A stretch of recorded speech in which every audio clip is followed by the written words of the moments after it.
Well, welcome back, everybody, to WWP Reacts. My name is Bill, a retired United States Army officer. Served quite a few years in the Reserves, National Guard, and active duty for over 34 years of full time in service at battalion, brigade, and division level. And would like to talk to you and give you the update for 20 January 2026. We're getting close to that 4 year mark of the Russian Ukraine war. So here's the key takeaways from yesterday. Russia continues to strike those Ukrainian energy infrastructure I've been talking about in the last couple of videos. They they attacked the Chernobyl nuclear power plant on the 20th, consistent with a recent warning from the Ukrainian military intelligence that was going to happen. Russia, of course, downplays the attacks um, because they want to go after all the nuclear power plants, the NPPs. Uralov is deliberately ignoring the context of this power outage amid the systemic threat and damages that Russia has caused to Ukrainian NPPs. Russia missile and drone strikes on the 19th and 20th significantly damaged major energy infrastructure throughout the city of Kiev. As you know, I said yesterday, the mayor of Kiev said leave because they only have about 50%. That was as of a couple days ago of the energy they need, and so they don't have enough energy, electricity to keep people warm. Lavrov, the foreign minister for Russia, reiterated Kremlin's commitment to its original war demands against threat of expected peace talks in Davos today. Um, there's another video of the Maria Zakharova going after Britain and saying the coalition of peace between France and Britain, and the continued NATO forces coming in.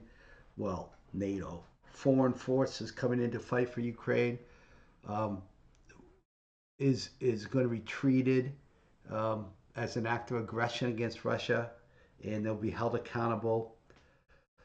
Uh, Ukrainian forces have reportedly created a tactical kill zone that denies Russian forces from using vehicles within 20-25 kilometers of the front line.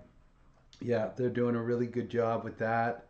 And that's why you see all the blue space. When we get to the maps, you'll see that. I think that's probably the biggest thing. They named a new deputy commander of the Ukraine Air Force yesterday, Colonel Pavlov Verizlov. And this is a key one, though, number 10. And we're going to get into it. We talk about the maps here in a few minutes. But they've made some advances in the Kharkiv Oblast and the Pokrovsk area.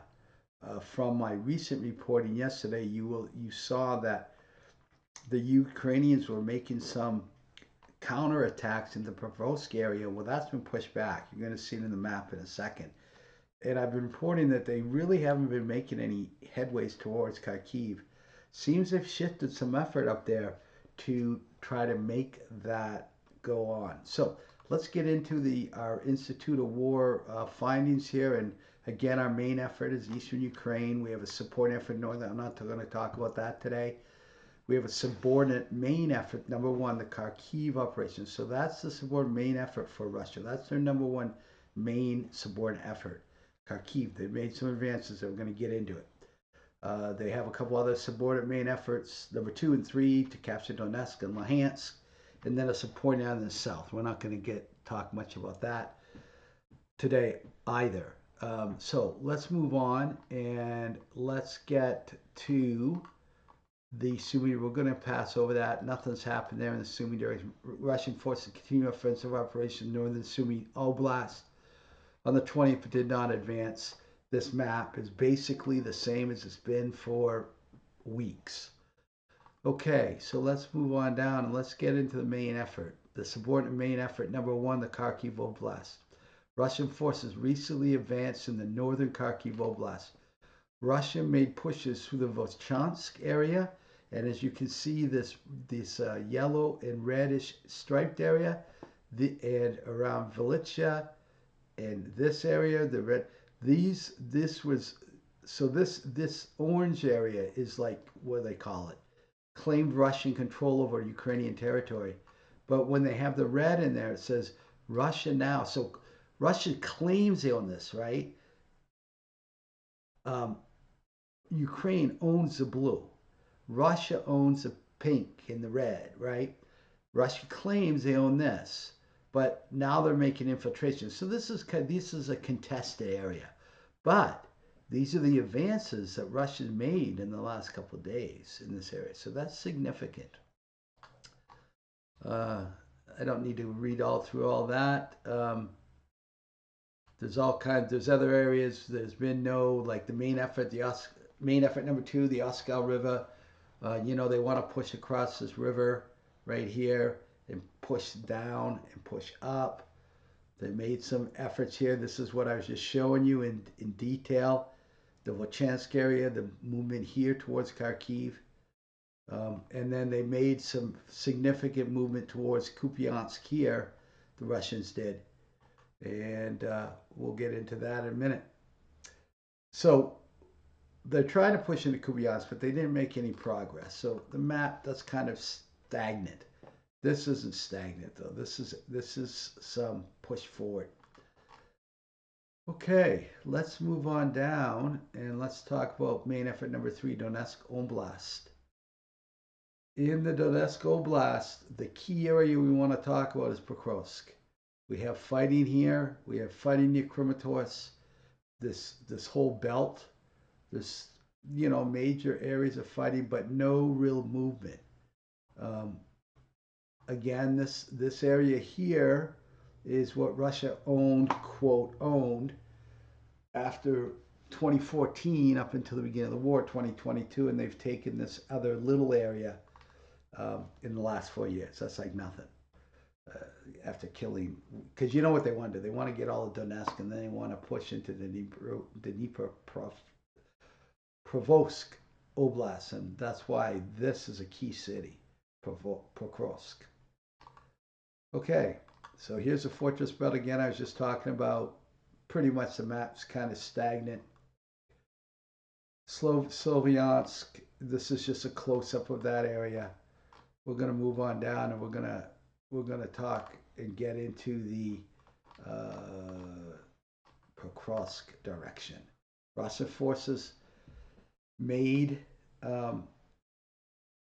recently made advances in the Pokrovsk area. So this area here is Pokrovsk. I think I have a more detailed map. Yeah, let me go to the more detailed map of Pokrovsk. So if you recall, when I reported the other day, there was a sliver of blue going down in here and pushing down towards Slovit. And there was this is still here, this blue counter attack by Ukraine. But again, we see all this red or yellow and pink stripes. This again, orange area, is the area that Russia says they own. It's a contested area. But when you see the red stripes, that means that they've advanced into there. So they made advances up here, right? Radosk, Lyman, and over here, just north of Pokrovsk, and all around it. So they are really pushing back. And in fact, the Ukrainians have admitted such that they've made some significant gains there. The deputy commander of the Ukrainian battalion operating in the Pokrovsk direction reported on the 20th that Russian forces continue constant infiltration missions in the brigade's AOR. Deputy commander for Ukraine assessed that Russian forces may soon conduct mechanized assaults, and this is important because now the ground is frozen, it's not muddy, so it's advantageous for mechanized assaults, and that is going to be a positive for the Russians.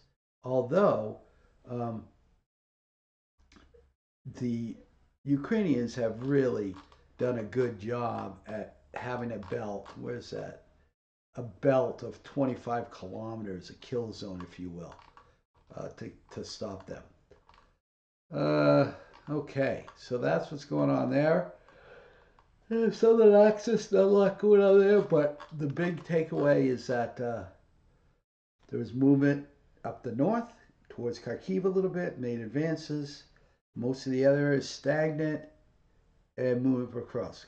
That combined with going after the energy nuclear power plants that Ukraine relies on for their electricity, which they need, I think it was 15 gigawatts per day, and they're only at 11, and now it's going to get degraded further.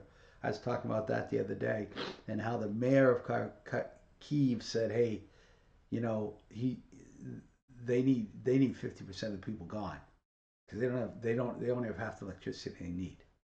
So they continue to try to destabilize the world, right?